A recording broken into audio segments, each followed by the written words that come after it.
Hi, hello and welcome back to my channel Saika's Kitchen. இன்னைக்கான வீடியோக்குள்ள போறதுக்கு முன்னாடி நம்ம சேனலை நீங்க இதுவரைக்கும் Subscribe பண்ணலனா வீடியோக்கு கீழ வர ரெட் கலர் Subscribe பட்டனை மறக்காம கிளிக் பண்ணிக்கோங்க. கூடவே வர பெல் சிம்பலை கிளிக் பண்ணி ஆல்ங்கற ஆப்ஷனை செலக்ட் பண்ணிக்கோங்க. அப்பதான் நான் போற அனைத்து வீடியோக்களும் உங்களுக்கு அடுத்தடுத்து இமிடியேட்டா நோட்டிஃபை ஆகும். Hi friends, இன்னைக்கு நம்ம சப்பாத்தி பூரிக்கு ஒரு சூப்பரான ஹெல்த்தியான side dish recipe rajma gravy எப்படி செய்யலாம்ங்கறத பார்க்க போறோம். எப்பவுமே பூரிக்குல நம்ம உருளைக்கிழங்கு மசாலா தான் பண்ணுவோம். அதுக்கு ஆல்டர்னேட்டிவா இந்த மாதிரி ராஜ்மா வச்சு நம்ம கிரேவி பண்ணோம் அப்படினா ரொம்பவே சூப்பரா இருக்கும். இது சப்பாத்திக்கு, தோசைக்கு, இட்லிக்கு எல்லாத்துக்குமே அல்டிமேட்டா இருக்கும். நிறைய சத்துக்கள் உள்ளதும் கூட. குழந்தைகளுக்கு நம்ம ஸ்கூலுக்குலாம் லஞ்ச் பேக் பண்ணி கொடுக்கும்போது கொடுத்தா நல்லா விரும்பி சாப்பிடுவாங்க. அதுக்கு நான் இன்னைக்கு 1 கப் அளவு ராஜ்மாவை ஓவர் நைட் ஊற வச்சு எடுத்து வச்சிருக்கேன். ஊற வச்ச ராஜ்மாவை குக்கரில் சேர்த்து 8 விசில் நல்லா வேக வச்சு எடுத்துக்கோங்க. ஏன்னா அது ரொம்ப அழுத்தமாக இருக்கும். இது நல்லா பீன்ஸ் மாதிரி. அதோட 8 விசில் வேக வச்சு எடுத்தீங்கன்னா தான் நல்லா அந்த அளவுக்கு சாஃப்டாக இருக்கும். அப்போ தான் கிரேவியும் நல்லா சேர்ந்த மாதிரி இருக்கும். அதனால நான் ஒரு 8 விசில் வேக வச்சு எடுத்து வச்சுருக்கேன். பண்ணிவிட்டு குக்கர் வச்சுருக்கேன். அதில் 2 ஸ்பூன் அளவு எண்ணெய் சேர்த்துருக்கேன். இப்போ 1 ஸ்பூன் போல் சோம்பு சேர்த்துக்கலாம். சோம்பு நல்லா பொரிஞ்சதுக்கப்புறமா பட்டை லவங்கம் அதற்கு சேர்த்துக்கலாம். கூடவே பார்த்தீங்கன்னா பொடியாக கட் பண்ணி வச்சு 2 பெரிய வெங்காயம் சேர்த்துருக்கேன். இந்த அளவுக்கு நல்லா வதங்கினதுக்கப்புறமா இது கூட 1 ஸ்பூன் இஞ்சி பூண்டு விழுது சேர்த்து அதையும் நல்லா வதக்கிக்கோங்க. ஃப்ளேவருக்காக ஒரு பச்சை மிளகாய் ஆட் பண்ணிக்கலாம். நல்லா மீடியமான ஃப்ளேமில் வச்சுட்டு இதில் ஒரு 1/4 ஸ்பூன் அளவு மஞ்சத்தூள், 1 ஸ்பூன் மிளகாய் தூள், 3/4 ஸ்பூன் அளவு மல்லித்தூள், 1/2 ஸ்பூன் அளவு கரம் மசாலா. ராஜ்மா வேக வைக்கும் போதே நம்ம உப்பு சேர்த்து வேக வச்சுருக்கேன். அதனால் இந்த கிரேவிக்கு தேவையான அளவு மட்டும் சால்ட்டு சேர்த்துக்கலாம். கூட கருவேப்பிலை.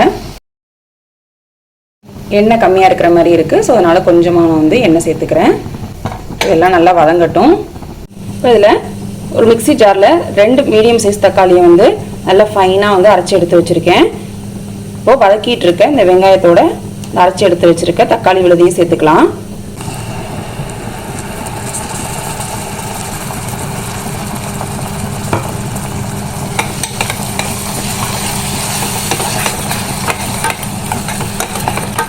நான் இன்றைக்கி பூரிக்கு தான் சைட் டிஷ் செய்கிறேன் அப்படிங்கிறதுனால ரொம்பலாம் தண்ணியாக செய்யலை. கொஞ்சம் திக்கான செமி கிரேவி மாதிரி தான் நான் பண்ணுறேன்.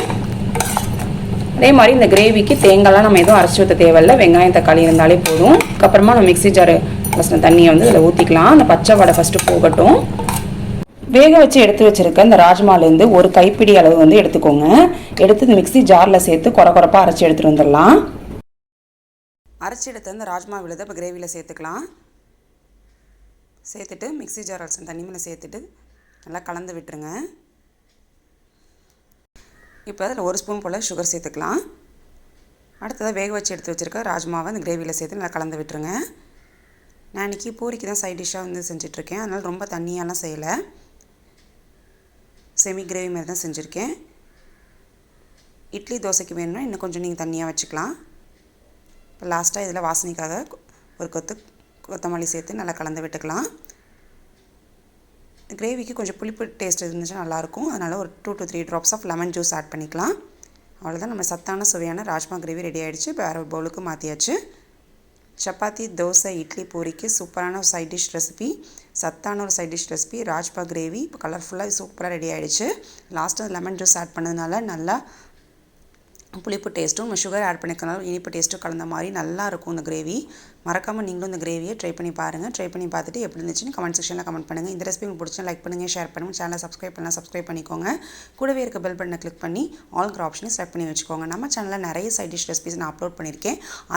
அந்த வீடியோட லிங்க் என் கார்டு என் பட்டனில் தரேன். மேலே உள்ள வீடியோஸை நீங்கள் சேனல்லையும் போய் விசிட் பண்ணி பாருங்கள். வேறு ஒரு இன்ட்ரெஸ்டிங்கான வீடியோவில் உங்களை மீட் பண்ணுறேன். until then take care, bye.